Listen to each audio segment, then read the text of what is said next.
la lumière de la vérité ne peut pas être cachée. Il en est ainsi depuis le début. Bon, alors, quelle est la question que vous pouvez En poser? fait, il faut qu'il y ait un balagan en Occident pour sa venue.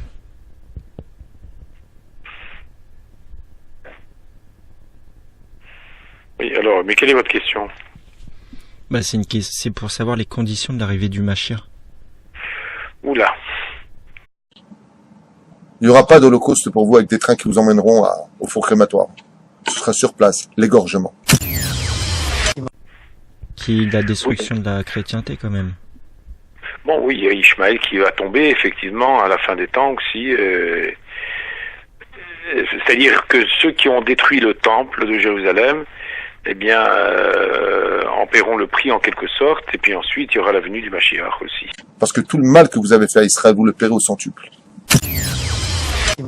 Un accouchement peut se faire des fois avec sans douleur, des fois avec douleur. Mais il y a toujours des douleurs, hein, malheureusement. Ils sont insupportables. Insupportables. Qui vous donne le droit de décider de la vie des gens? Les Juifs qui sont en galoute, ils vont pas subir le balagan. On peut malgré tout. Bon, il y en aura qui sont sauvés, il y en a qui sont partis dans la tourmente. Hein, ça c'est malheureusement ça peut arriver aussi. Tapez 5. Pour effacer, tapez 2. Pour réécouter, tapez 3.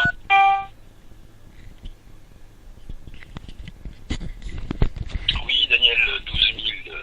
C'était juste pour t'appeler, pour te soutenir et te garantir que ce que tu fais sur le chemin de Dieu est très, très, très, très, très cher auprès de l'Éternel. Dieu te bénisse éternellement et puis la victoire est proche. Donc, je te rappellerai, Inch'Allah. Pour rappeler, tapez... Bonjour, j'avais essayé de vous appeler pour avoir un renseignement théologique par rapport au Sanhédrin. Alors je vous écoute. En fait, c'était par rapport au Mashiach. Vous référez plus au Malbim ou au Sanhédrin pour avoir des précisions là-dessus? Attendez, parce que vous faites de confusion là. Le Malbim c'est un commentateur et le Talmud c'est le Talmud. Alors je sais pas pourquoi vous parlez des deux. Parce que souvent on se réfère aux exégètes. Oui. Bon, alors quelle est la question que vous pouvez En fait, il poser? faut qu'il y ait un balagan en Occident pour sa venue.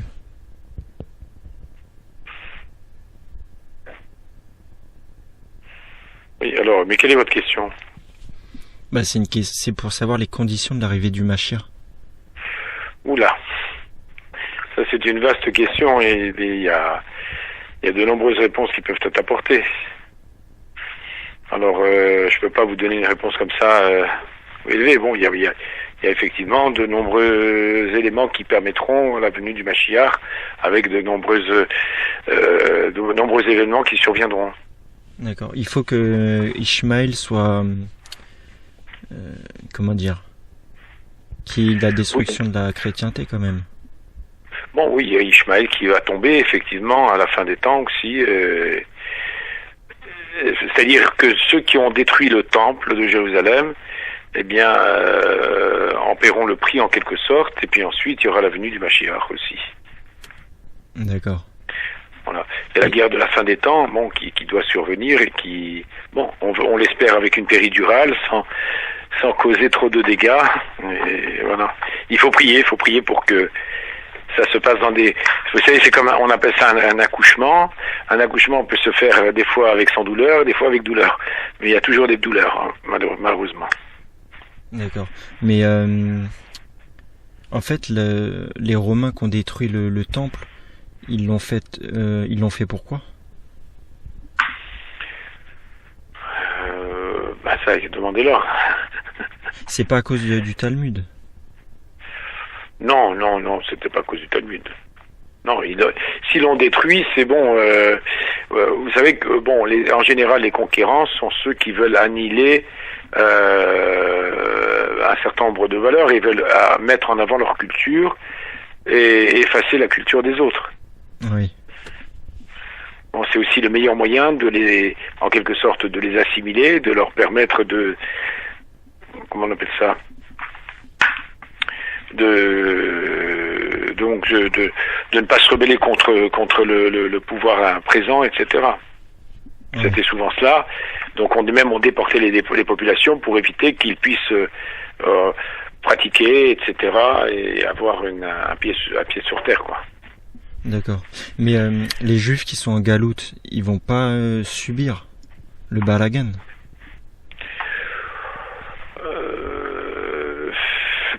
On peut malgré tout. Bon, il y en aura qui sont sauvés, il y en a qui sont partis dans la tourmente. Hein, ça c'est malheureusement ça peut arriver aussi. Mais pourquoi vous posez toutes ces questions? Pour essayer de comprendre par rapport à la géopolitique actuelle. Oui. Le terrorisme islamique. Ouais.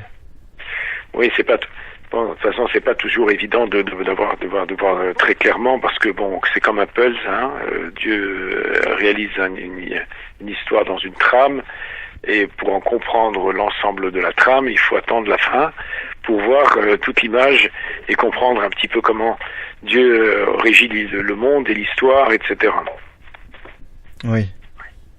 Mais c'est pas possible de faire que l'arrivée du Mashiach se fasse sans un bain de sang.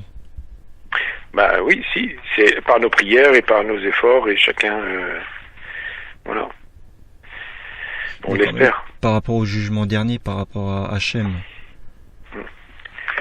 Oui, on le souhaite, et c'est pour ça que chacun fait des efforts au niveau de son comportement, des prières, etc. On peut justement éviter donc de nombreuses souffrances, de nombreux maux et de nombreux morts. Mais pour les goyim aussi, ou pour juste les juifs? Même pour les goyim aussi, oui. Bon, parce que Dieu a créé tout le monde, toutes les créatures, donc ceux qui sont des justes de ce monde aussi doivent avoir part au monde futur. Vous savez qu'on est la seule religion dans laquelle on ne dit pas « hors de moi, point de salut ». Oui. Voilà. Les autres, où on est des infidèles, ou bien, voilà, les chrétiens disent hors de moi, point de salut. Donc vous voyez bien que on est beaucoup plus tolérants que les autres nations à ce niveau. Ouais. Mais en fait, c'est juste par rapport au jugement dernier, quoi. Parce que quand même, c'est un peu. En fait, dans le sionisme, il y a ceux qui veulent forcer la main de Dieu, entre guillemets, et ceux qui veulent laisser faire les choses. Mais par rapport à Ishmael, vous, ça vous parle pas, ça? Qu'est-ce que ça veut dire, ça me parle pas? Bah, qu'il y a une branche qui veut forcer les événements du Talmud, et une autre branche qui veut pas se salir les mains, quoi. Oui. Alors là, parce que en fait, les deux sont possibles. C'est-à-dire que on peut interpréter le Talmud de telle ou telle manière, puisque il y a